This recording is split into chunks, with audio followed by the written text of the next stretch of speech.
Iran shoots down Israeli drones in the latest confrontation. Global calls for restraint. Both East and West fearful of what more conflict could mean for the region and the world. So what's the thinking in Iran and Israel, and what's next? This is Inside Story.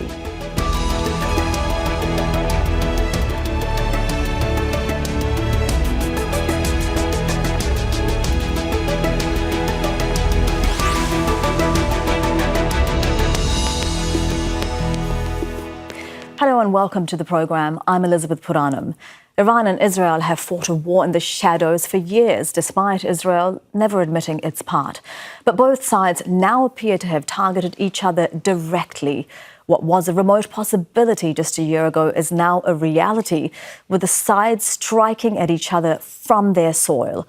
World leaders are calling on Israeli and Iranian officials to de-escalate the situation, fearing a region already destabilized by Israel's war on Gaza will be driven further into chaos. So where is this leading? What are the views in each country and in the US, Israel's chief ally and arms supplier?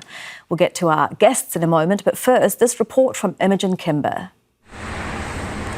3 drones shot down by Iran's air defence systems, flying over Isfahan province. Facilities which are part of Iran's nuclear programme are located there, including an underground enrichment site in the city Natanz. 2 or 3 hours earlier, at midnight, sounds were heard in Isfahan's sky. Based on the information we acquired, several small drones were flying in the sky, which were fired at. Until this moment, Isfahan's authorities haven't given us any information. No casualties or damage have been reported. The UN's nuclear regulatory body, the IAEA, has confirmed that nuclear facilities were not hit. The latest developments follow the launch by Iran of more than 300 drones and missiles in its first ever direct attack on Israel. Most were intercepted by Israel and its allies. The attack was in retaliation for an Israeli bombing of the Iranian consulate building in Damascus earlier this month.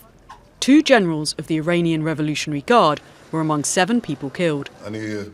Israel has so far remained silent on responsibility for that and that drone attack on Iran. But responding to calls for restraint from the visiting British and German foreign ministers on Wednesday, Prime Minister Netanyahu reserved the right to act. I want to make it clear. We'll make our own decisions, and the State of Israel will do everything necessary to defend itself. It was the US that confirmed the drone attack was carried out by Israel, saying the Biden administration was warned on Thursday an attack was imminent, but were assured that Iran's nuclear facilities would not be damaged. Let me simply, first of all, repeat what our focus has been and what it remains. De-escalation, avoiding conflict, and so yes, calling on all concerned to exercise restraint. That's what we've been doing over the last couple of weeks, and as necessary, that's what we'll continue to do. The danger of an already volatile situation worsening has virtually united the rest of the world. The US, China, Russia and the EU for once speaking almost as one, hoping that tensions will ease. We have to do everything possible that all sides restrain from the escalation in that region. It is absolutely necessary that the region stays stable and that all sides refrain from further action. Critics of the Israeli Prime Minister say the flare-up with Iran helps deflect attention away from his genocidal war in Gaza. While the risk of military conflict between Iran and Israel persists, fears remain of the humanitarian and economic consequences of such a confrontation, not just for the region, but for the wider world. Imogen Kimber, Al Jazeera for Inside Story.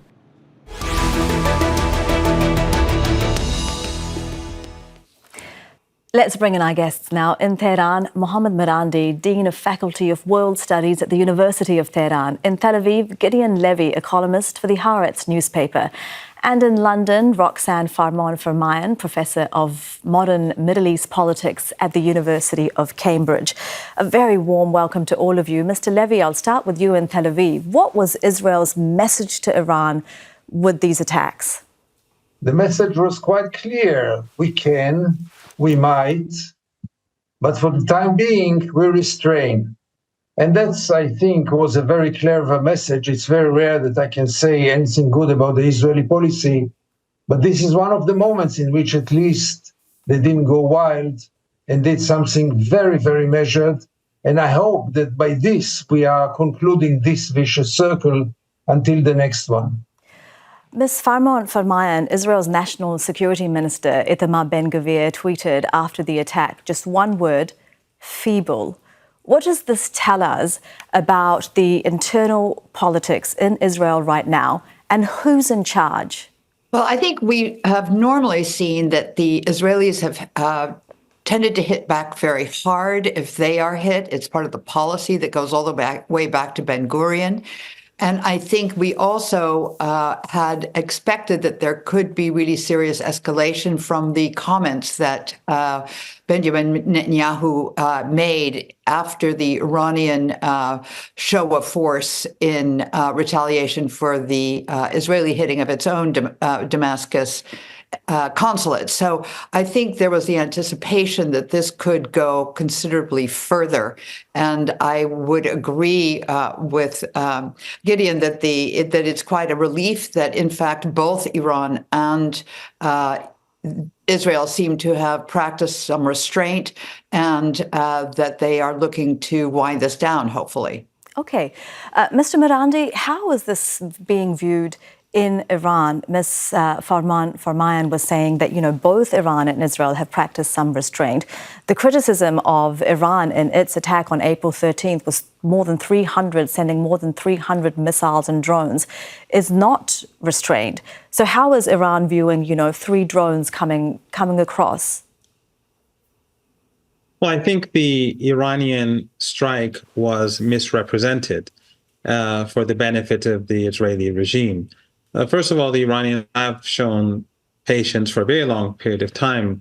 When Iranian advisors and soldiers and officers were in Syria fighting ISIS and al-Qaeda, the Israelis would attack the Iranians, but because they wanted, and they were helping ISIS and al-Qaeda, they were alongside the Golan Heights.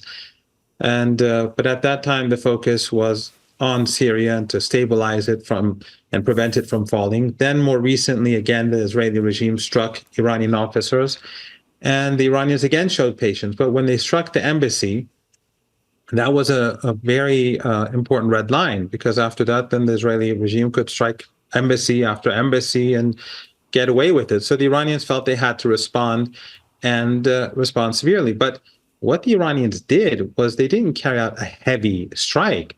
They actually carried out a very smart operation. They sent roughly, 200 drones, all of them very old drones, and they were decoys.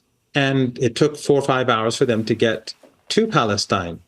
And when they got close, they sent 2 sets of missiles, old missiles that again were decoys, and 10 to 20 more modern missiles. So the drones and the old missiles, which costed Iran almost nothing, they engaged, the Israelis and the Americans engaged and fired their missiles, and the Israelis alone, according to their own numbers, spent $1.35 billion. The Iranians maybe spent, $10 million. The Iranians knew that those would be downed. That was the purpose, so that the other missiles could get through. Those 10 to 15, 20 missiles, they hit 2 bases, one in the south, the air base with F-5s, and one in the north. So it wasn't a major strike. There were 2 bases that were targeted, and the missiles struck those bases. Okay, and again, in the context of that Iranian attack, how are the Israeli drones being sent into Isfahan being seen? And, at the time of this recording, Iran hasn't said that Israel is responsible for this attack. It's choosing to say infiltrators. Why is that? Well, because they are small drones, and most probably they were launched from somewhere inside the country. Iran is a very large country. It's the size of Germany, France, and Britain combined. And therefore, they cannot determine now who actually carried them out. But no one was hurt.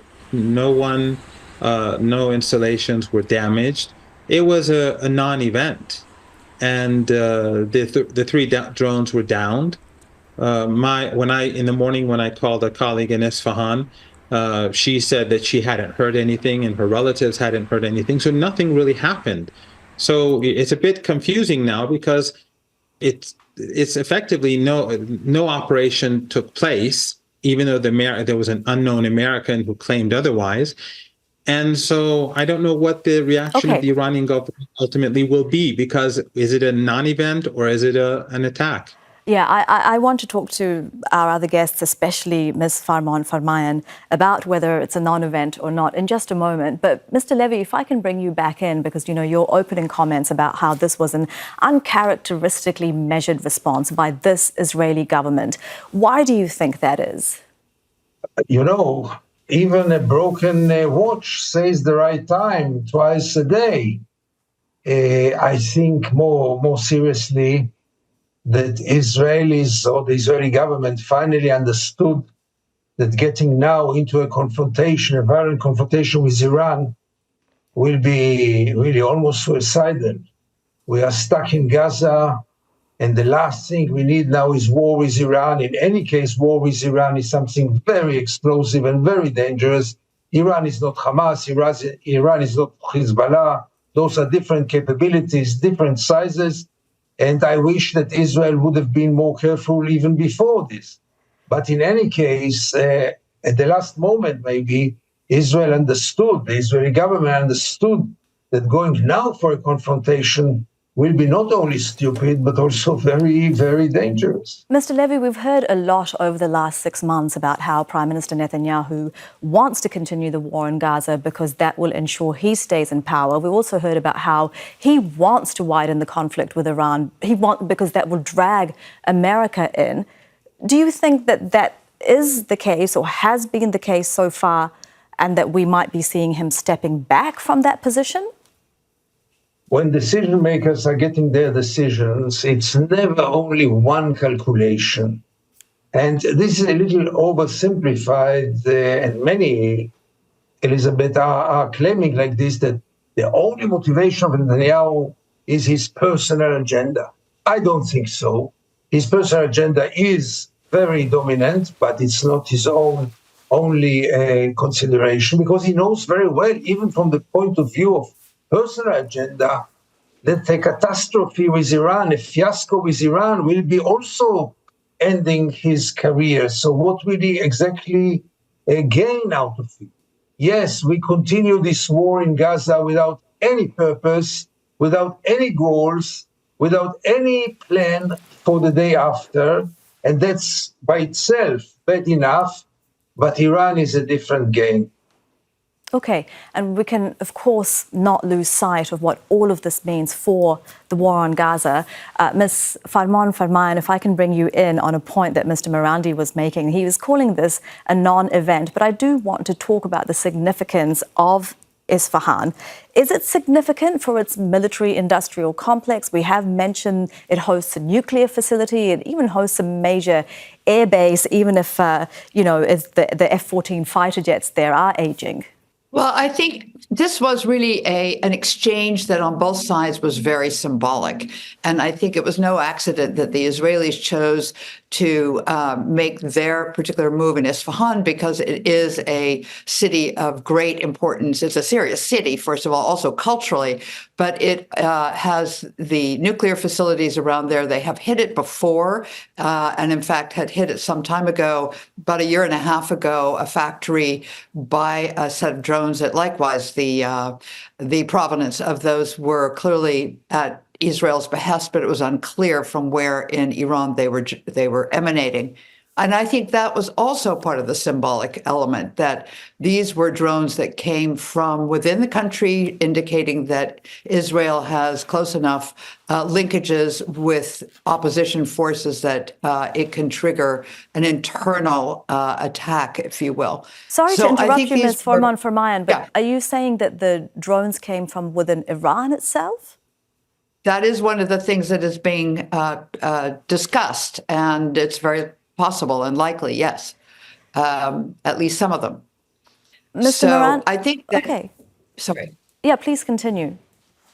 So I think it was very calculated, this move, and I think it was also very possibly part of a deal that the Israelis had made with the Americans. There was a huge amount of pressure by the Americans and the other international powers that had helped deflect Iran's attack that came to Israel's aid. But I think a repeat would have been very unlikely, number one. And number two, I think the United States really wanted to ensure this did not escalate. So I would not be surprised if there was some deal in this that if the Israelis conformed to a symbolic and measured response, the Americans would veto the resolution in front of the UNSC, the United Nations Security Council, that had been proposed to recognize Palestine as a state, which they proceeded to do yesterday. A lot to unpick from what you've said.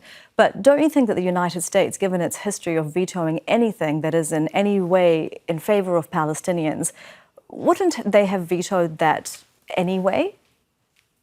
Well, I think it's more stark at the moment. Certainly the history would suggest that. On the other hand, they have really had to come out and support a two-state solution. And how does one do that if one of the parties is not a state? So I think that's more critical now than probably it has been in the past.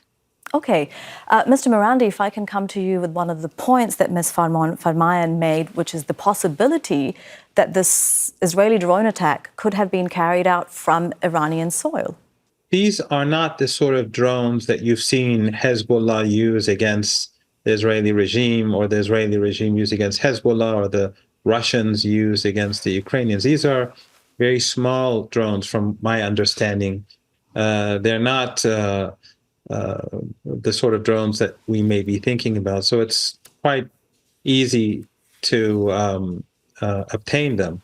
But they did fail, and they were unable to penetrate any of these bases. And there's also another issue that is important, and that is that because in the past, the United States and Israelis, along with the help of other Western embassies, both in Iran and in surrounding countries, when they would carry out sabotage, that created a culture in Iran of building key installations underground.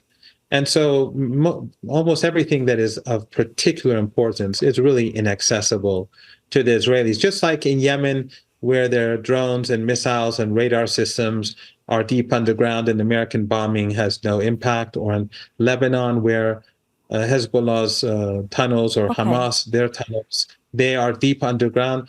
This is a strategy that has been pursued over the last couple of years. So these drones really wouldn't have much of an impact, but they were not able to penetrate the base. But what about the context that this attack is taking place in? You know, as Ms. Farmanfarmaian mentioned, there was another Israeli attack in Isfahan just over a year ago. I think they even took credit for that, on a weapons production facility. A lot has happened since then. And the context in which events take place can define a conflict as much as an attack itself, can't they? So again, what do you make of the importance of this attack in the current context? Well, first of all, I'd like to point out that I have no doubt that the Americans would have vetoed the UN Security Council resolution on Palestine. It was a foregone conclusion. They even lobbied in the other countries before it came to the Security Council to vote against it in the subcommittee, if that's what it's called.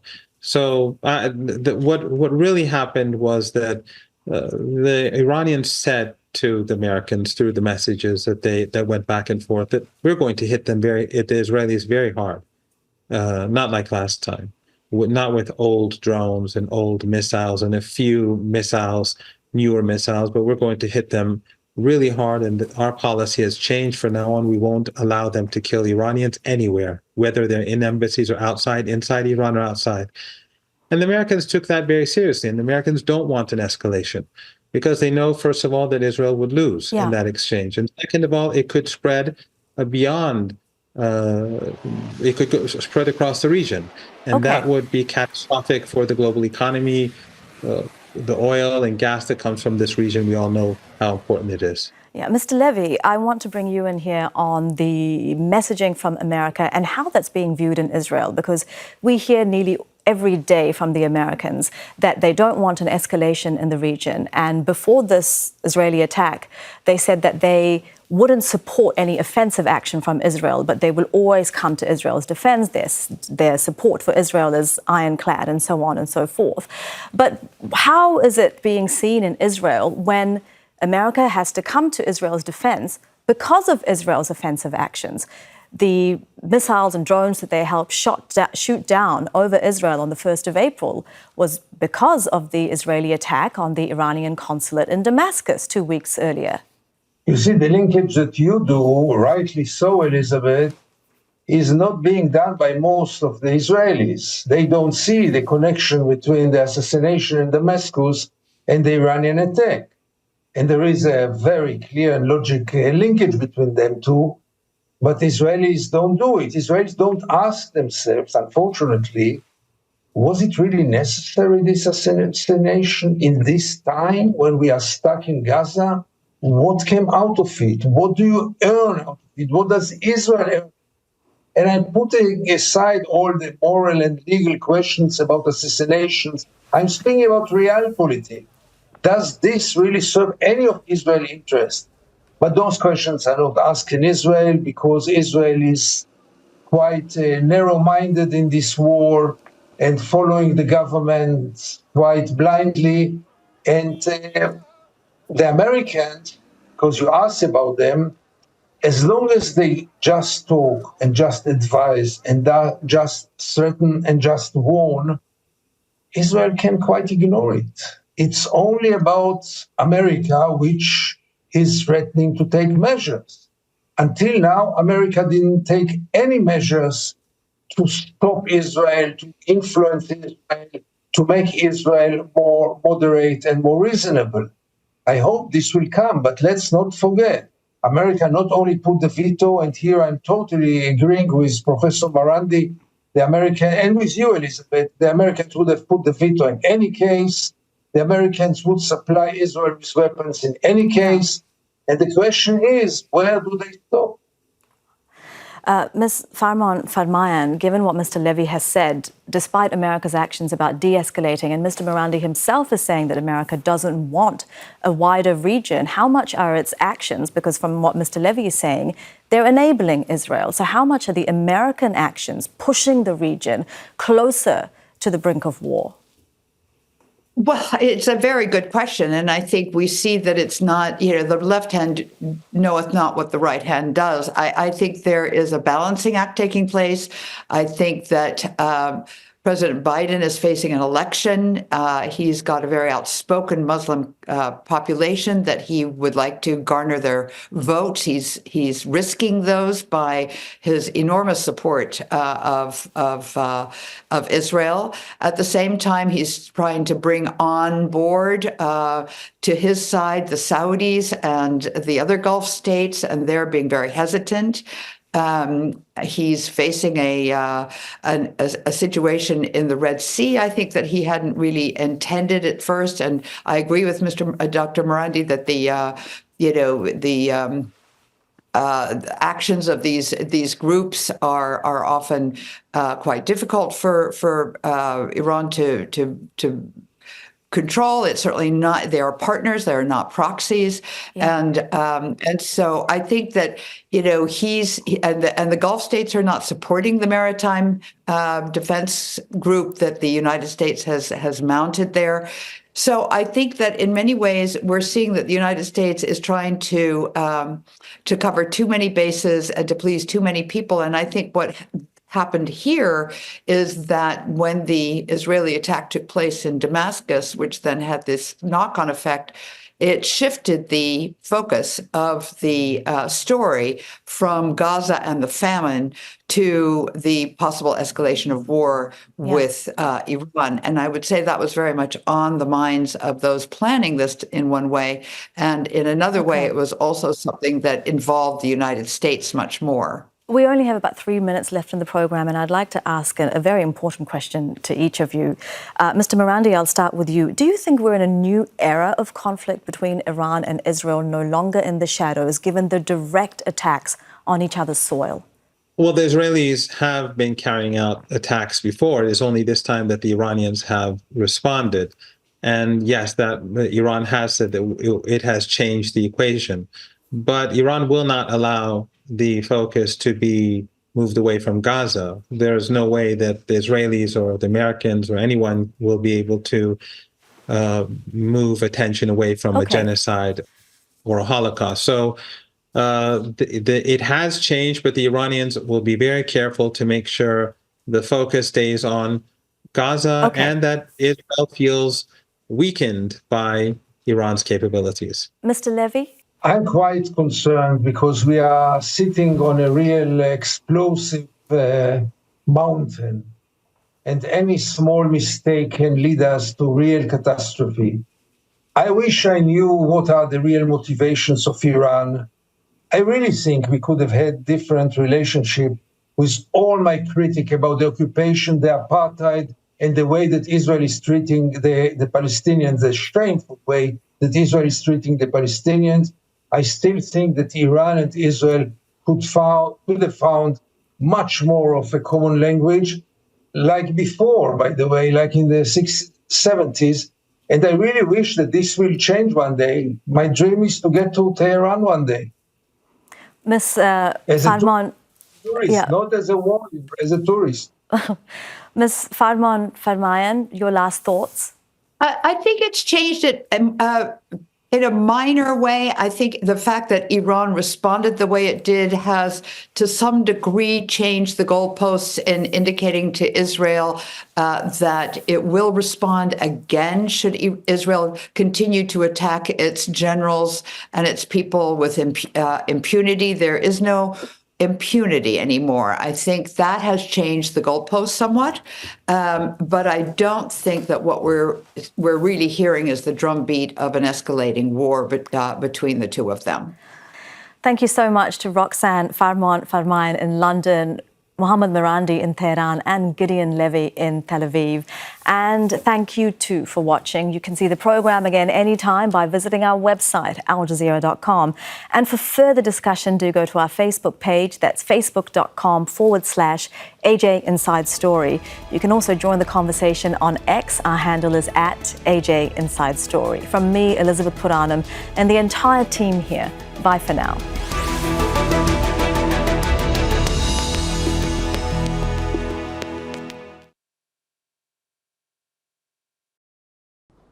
Make sure to subscribe to our channel to get the latest news from Al Jazeera.